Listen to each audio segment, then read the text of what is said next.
So I'm going to be talking about Twinview and how we've built our platform to adopt the Gemini principles and how it spans across the RIBA work stages. And again, this isn't a sales call, so I'm not going to be going into the product in detail. It's more about kind of the fundamentals of how we kind of adopt those principles. So let me quickly show up. So bit of background, Twinview is part of Space Group. We are practitioners, so Space Architects, BIM Technologies, which is a BIM consultancy, BIM Store, which is an online content library, and then the recent company Twinview. And for the last three or 4 years of my life, I've been responsible for, well, all these businesses, but mainly the last few years, Twinview. And Twinview wasn't developed as a software. We're not a software company. It was developed as an internal tool originally, which spun out of our BIM Technologies business because our clients were telling us there was a need for this type of solution. Talking about the maturity spectrum, it was quite clear when we started looking at Twinview, we wanted it to be to meet the cutting edge technology. And when we were looking around, obviously we came across the Gemini principles and we came across the maturity element from the IoT. So we would class our platform as a maturity element 4. So it allows two-way data integration, interaction. You can control the building, you can get real-time data, and you can analyze information. Talking about the Gemini principles, obviously purpose, really important. The ability to understand what the building is doing from multiple data sources and bring all that into one place, whether that's ESG, carbon, energy use, asset performance, and understand what's happening. So the platform was designed from the ground up to support that. Talking about trust, so making sure that we built it to be interoperable and make sure we would actually built to industry standards. So what you're going to see today is Twinview is built on open technology like open standards such as HyperCAT, and you'll see IFC and Kobe mentioned a lot, but also a lot of other background standards as well when it comes to IoT and data standards. One of the important things I think I want to talk about on Twinview is we very much wanted to do a platform approach because a lot of digital twins seem to be custom built applications for a specific building, and those are fine, those have the place, and some buildings that is probably the best solution.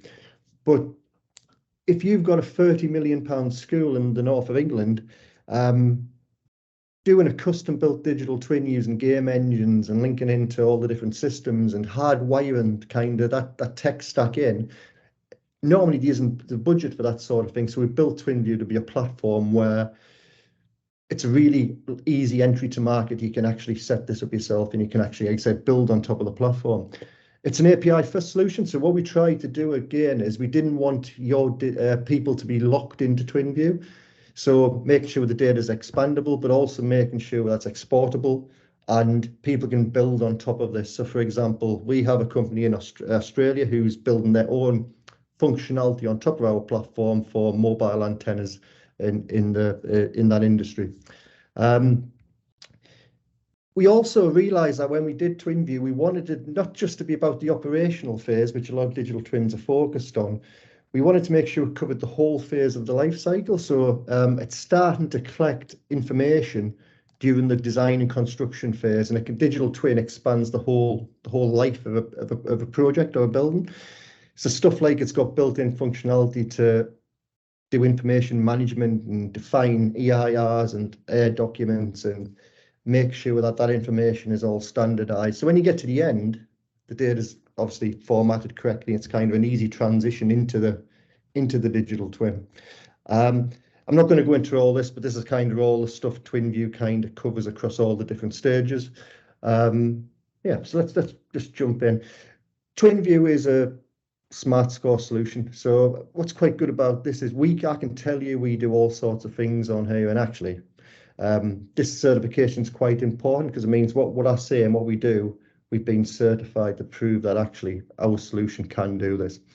So what I think is I'll just go and give you a little look at Twinview now. And I went straight into a project here. So what Twinview does as its core is it brings lots of information together from other systems. So your drawings, you've got all your drawings up here. We can go and open up and kind of interact with this. And it connects into your building systems, your BMS. Now, one of the important things we realised is there's no point having a digital twin if that data cannot be kept up to date easily. So again, so we've got built-in facilities management functionality where you've got maintenance jobs and you can kind of see all the functionality in here and the tasks. So having the ability to keep these models up to date was super important because you're not going to want to have to keep going back to your architect to update these models. So the ability even just to go and make changes.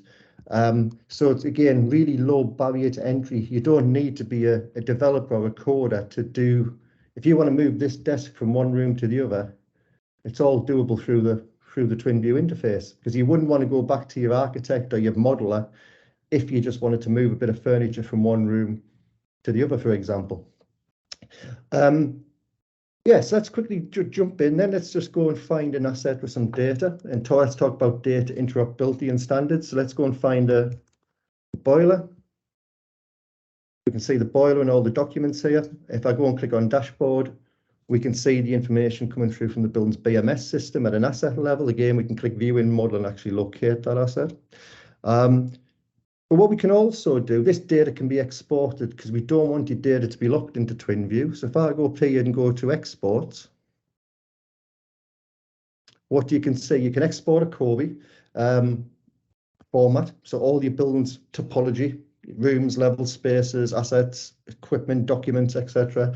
Or that can be done through our API as well, which I'll show in a second, which supports IFC OWL. So it's a web version of IFC, so you can do queries to it and pull off what you need. But again, exporting the data from those data devices. So if you want to kind of go and pull the external weather temperature, you can export this data out into Hypercat structured JSON data. But again, for connected systems, we wanted to make sure we were connected. So we do have an open API where actually, if you don't want to use our CAFM system, that's fine. You can link into your own CAFM system, but also all the data is accessible externally or internally in an open format. So we wanted to make sure that it's really easy to get your data out of here and also communicate. So one last thing I want to show is how we can make data publicly available on this building. So if we're talking about a national digital twin where you've got multiple buildings, I might want to share specific information about this building, such as how many people are in it, the fire status of the fire alarm. So what we can do in here is we can actually go at a device level and create a role. So if I go into settings, device groups, I can create one called public. And I can say which devices do I want to make publicly accessible. Let's say battery status, boiler status, and who's allowed to access this data. So I'll say Adam is. And what this essentially means is I can now make that data openly accessible to individuals here at an individual level. So again, if there was a fire in this building, the fire brigade, or that data can be shared anonymously with a wider digital twin. So I just wanted to show kind of how, when we started to build this platform, we were starting to think about making sure that we follow those Gemini principles, making the data accessible, talking about purpose, making sure that, like I said, ESG goals and carbon and costs and energy, we take all that on board as well. So yeah, that's it from me. Yeah.